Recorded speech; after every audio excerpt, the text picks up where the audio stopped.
The Arab-Israeli conflict. How is it going to end? When is it going to end? Will it be resolved through a politically brokered land for peace deal, or will it be concluded militarily? And does the Bible give us these answers? Stay tuned to find out.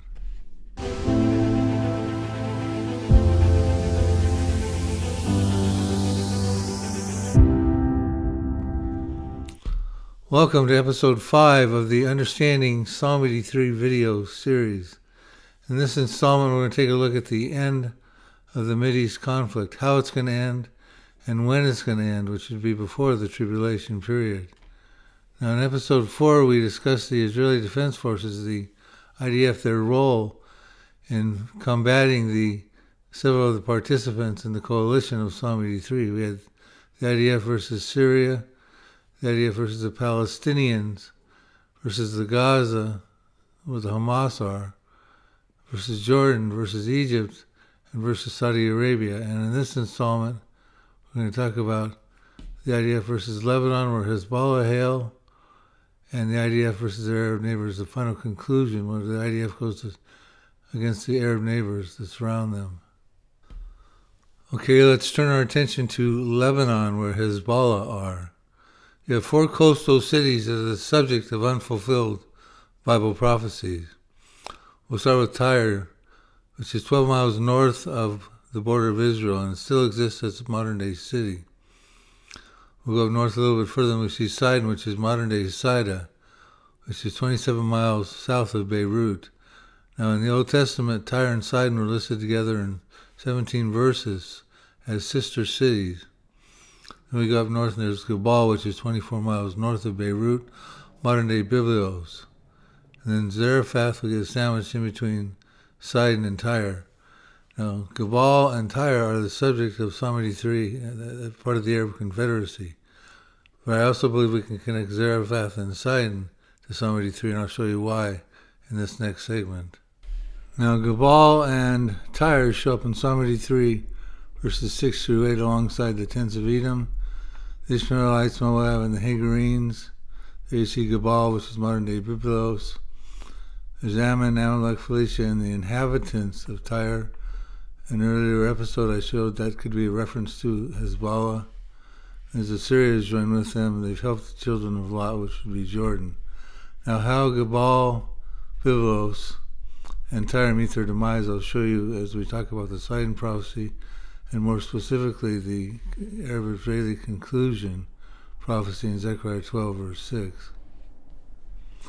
Now, Israel is destined to become a safe-dwelling, home-building, vineyard-planting nation.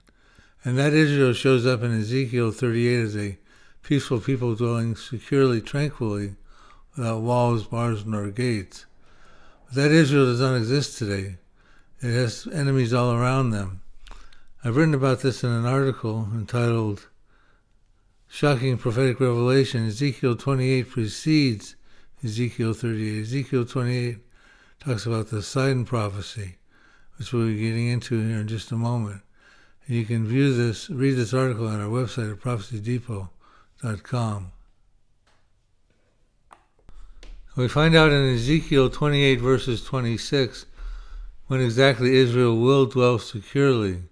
And it reads as follows, "And they will dwell safely there, build houses and plant vineyards. Yes, they will dwell securely when I execute judgments on all those around them who despise them. Then they shall know that I am the Lord, their God." It turns out that as we study the Sidon prophecy, we're going to find that there's a group of evil neighbors around them who despise them. They form a pricking briar and a painful thorn, Ezekiel says.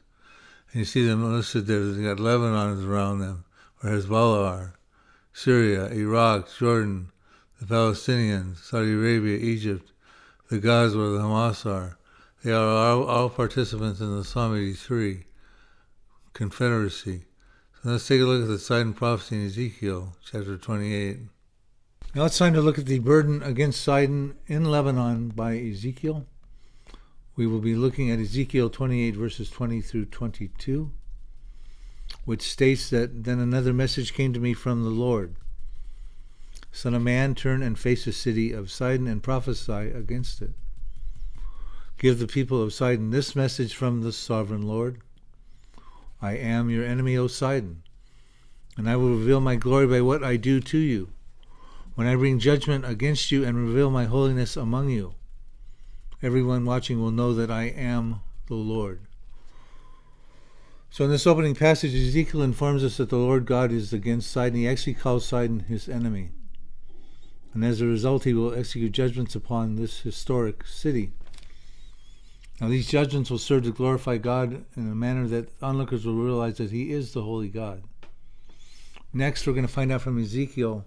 He's going to provide us with the manner and extent of these judgments. We're going to look at Ezekiel 28, verse 23. He says, I will send a plague against you, and blood will be spilled in your streets. The attack will come from every direction, and your people will lie slaughtered within your walls. Then everyone will know that I am the Lord. The New King James Version says it this way: For I will send pestilence upon her, and blood in her streets. The wounded shall be judged in her midst by the sword against her on every side. So it turns out that Sidon will be involved in a devastating conflict by the sword, which fills her streets with the blood of the slaughtered and the wounded. Now, the sword is often used as a biblical typology of war. So this verse now concludes, again, by repeating the detail that the defeated Sidonians will know that the Lord is the holy God. And in the ensuing verse, we're going to find out why the Lord is against Sidon. So we're going to turn our attention now to Ezekiel 28, verse 24. No longer will Israel's scornful neighbors prick and tear at her like briars and thorns, for then they will know that I am the sovereign Lord. New King James says, And there shall no longer be a pricking briar or a painful thorn for the house of Israel among all those who are around them who despise them. Then they shall know that I am the Lord their God. So it turns out that Sidon is a part of a group of surrounding Arab states that despise Israel. These surrounding Arabs are a painful thorn on Israel's side. Their hatred of Israel manifests into hostilities that Ezekiel likens to a pricking briar that hedges Israel in on all sides. These surrounding people share common borders with Israel, appear to be the pricking briar evil neighbors of Psalm 83. Now, according to Ezekiel 28, verses 25 through 26, the judgment upon Sidon seems to be the first in a series of successive judgments against the pricking briar nations surrounding Israel. Now, Ezekiel 28, verses 25 and 26 says the following: Thus says the Lord God, When I have gathered the house of Israel from the peoples among whom they are scattered, and am hallowed in them in the sight of the Gentiles, then they will dwell in their own land which I gave to my servant Jacob. And they will dwell safely there. They'll build houses and plant vineyards. Yes, they will dwell securely. But when? When I execute judgments on all those around them who despise them, then they shall know that I am the Lord their God. The above passage informs that the Lord will reshape the landscape of the Mideast by eliminating the entire pricking briar surrounding Israel. Starting with Sidon, additional judgments come upon all those around them who despise them, alluding to Israel. Now, only when the pricking briar is removed can Israel truly dwell safe and secure as a peaceful people and continue without obstruction to build houses and plant vineyards. So remember, Tyre and Sidon are sister cities identified 17 times together in the Old Testament. So we'll look at Biblios, Gebal, and Psalm 83, the inhabitants of Tyre, and the likely connection of Sidon as we just looked at that prophecy. Gebal and Tyre, and they're found together in the prophecy of Psalm 83. Now, Tyre is still known by its historical name, but as stated earlier, Gebal is believed to be the modern-day city of Byblos. It is located approximately 50 miles north of Sidon. Like Tyre and Sidon, it is also a coastal city. The Sidon prophecy seemingly segues into the Psalm 83 war prophecy. Sidon gets judged first in Ezekiel 28, verses 20 through 23, and then all those other countries around Israel are likewise judged as per Ezekiel 28, verses 24 through 26.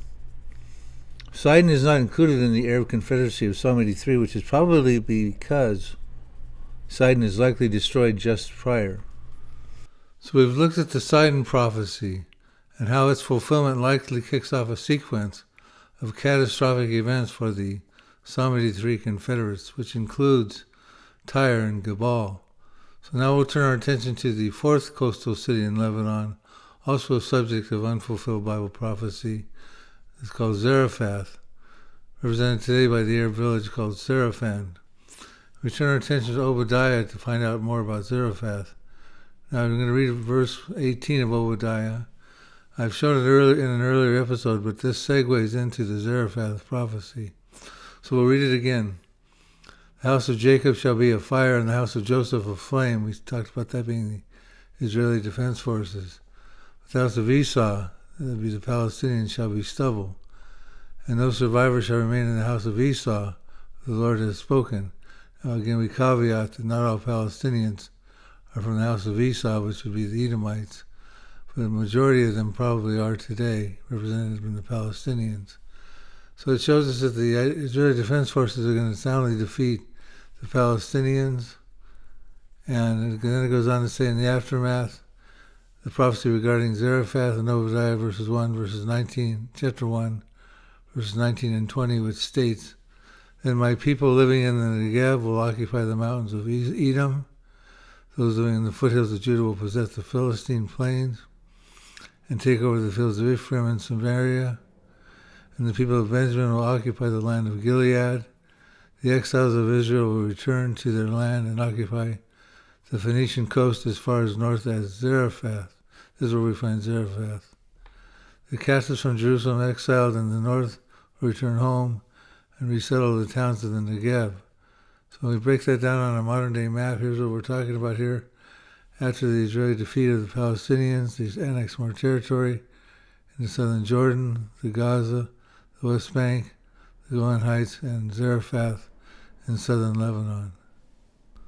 So we've looked at the prophecies regarding the IDF versus Lebanon in those four coastal cities of Tyre, Sidon, Zarephath, and Gebal.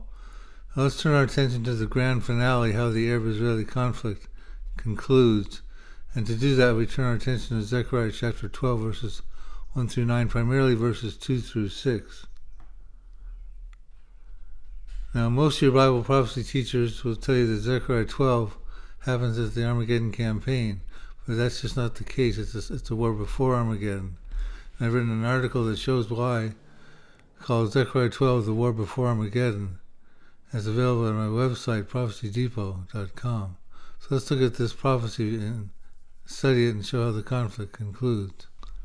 So the Arab-Israeli conflict climaxes with a final siege made by the Arabs of Judah and Jerusalem. We're told in Zechariah 12:2 that the peoples round about will make this final siege. So let's take a look at what happens when that happens. So let's turn our attention to a couple key verses in Zechariah 12 to find out when and why Jerusalem becomes a cup of trembling, and to whom it becomes a cup of trembling too. We start with Zechariah 12, verse 2. Let's read it together. "Behold, I will make Jerusalem a cup of trembling," and in some translations that would be dizziness, drunkenness, or intoxication, a cup of intoxication. "Unto whom? Unto all the people round about, when they shall be in the siege both against Judah and against Jerusalem." Now notice right off the bat that the Lord is the one who's making Jerusalem a cup of trembling to the surrounding peoples round about. Now they are predominantly Muslim countries, the Arab countries sharing common borders with Israel, Muslim countries who believe that Jerusalem is the third holiest city in Islam, behind Mecca and Medina. This is probably what's motivating them to come and lay siege against Judah and Jerusalem. It's considered their holy city.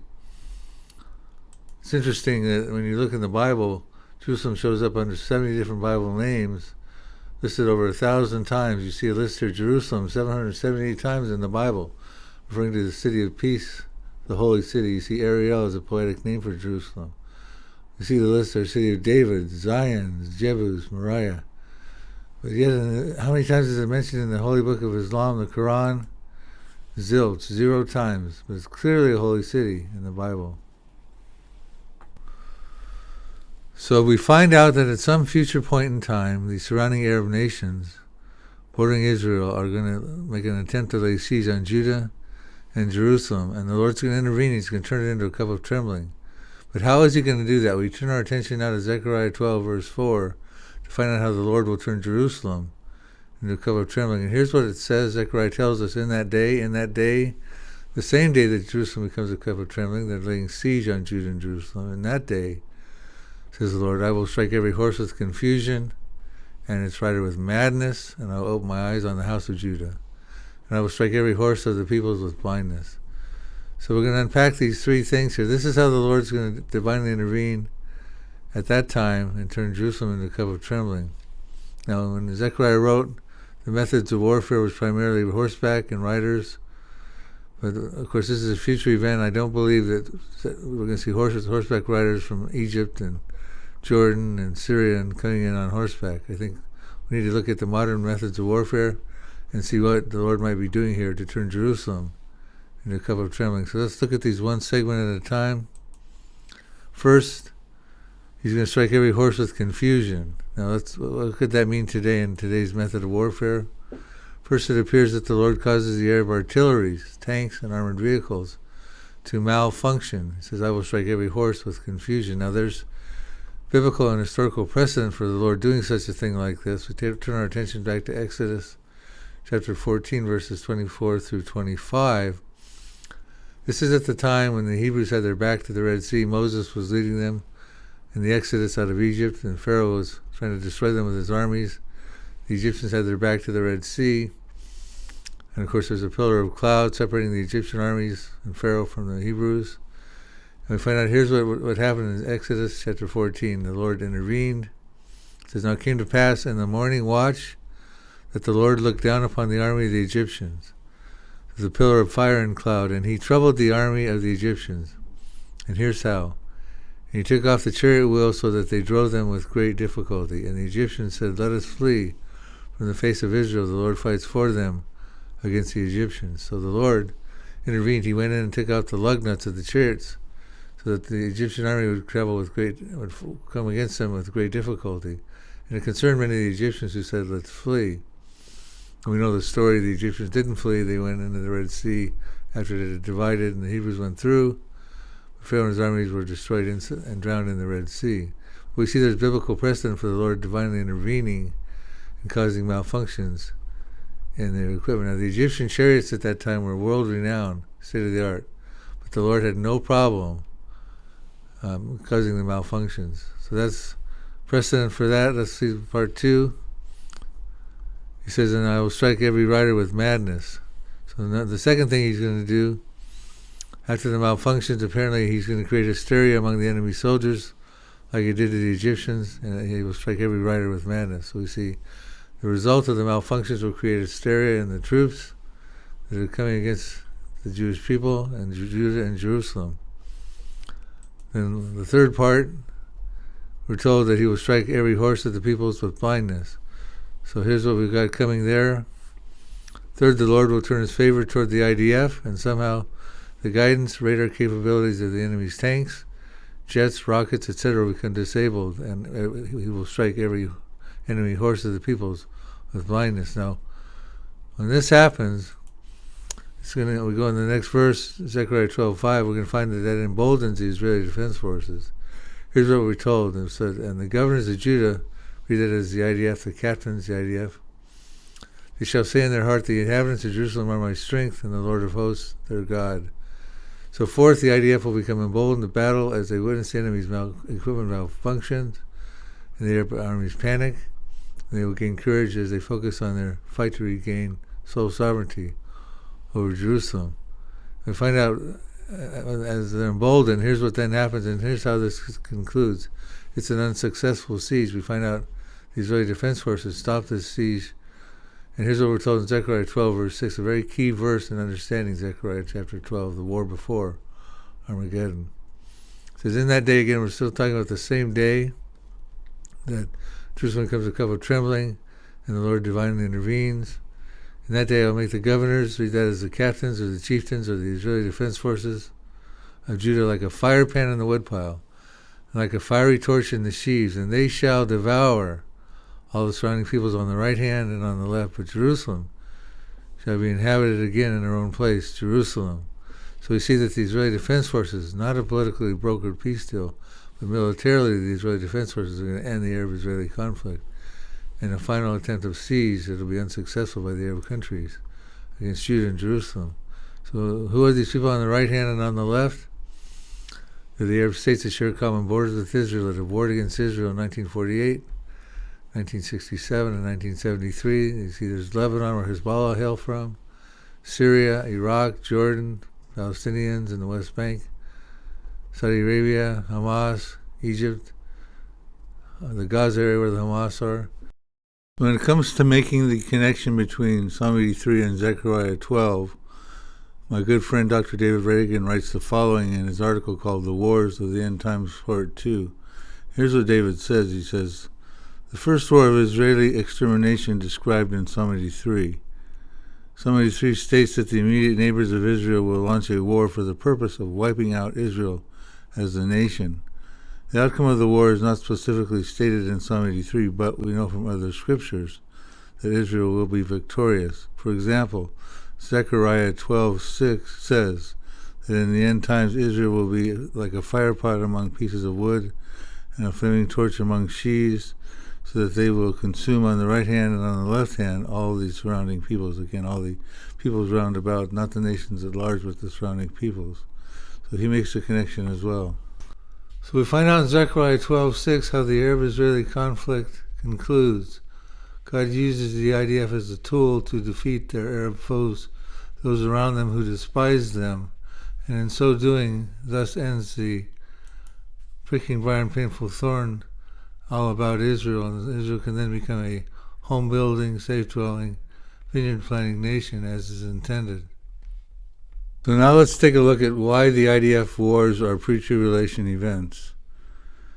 We can logically deduce this by understanding the tribulation period and how it is compartmentalized into the first and the second half, each one comprising 3.5 years. In the first half, the Israeli Defense Forces are living at peace because the covenant of Daniel 9:27 has awarded them that possibility. It's a pseudo-peace because in the middle of it, the Antichrist is going to go in the temple and desecrate it. And then we get into the second half of the tribulation. We'll talk about what's going on there in just a moment. In the first half, they're not fighting anybody because due to this condition of peace they're living in. Not fighting off the Arabs of Psalm 83. Therefore, that would have to be done some other time. They're not fighting in the second half of the tribulation because they're fleeing from the Antichrist because he's going to start a genocidal campaign against the Jewish people. A final genocidal attempt, we're told in Zechariah 13:8, that 2/3 of the Jews in the land will be cut off. But in Zechariah 13:9, we find out that 1/3, a faithful remnant, will survive. So not fighting in the first half, not fighting in the second half. So it seems safe to conclude that the IDF defeating their Arab foes of Psalm 83 and elsewhere is a pre-tribulation event. They're not involved in Ezekiel 38 because we know God stops the Magog invaders supernaturally. We know that Jesus Christ stops the Antichrist at Armageddon. And we know there's no wars in the millennium, so therefore the only time frame open for the fulfillment of Psalm 83 is pre-tribulation. So in the first 5 episodes we have come so far as to introduce and explore Psalm 83, explain why it's both a prayer and a future war prophecy. We've connected the correlating or peripheral prophecies to Psalm 83. We've identified the pre-tribulation timing. Now in the upcoming episodes we'll cover the God's Mideast peace plan, what his plan really is for the Middle East. He had a compassionate Mideast peace plan in Jeremiah chapter 12. We'll go over that. We'll reveal the various phases of Psalm 83 and locate which phase we're presently in. And then we'll address the objections as we conclude the series.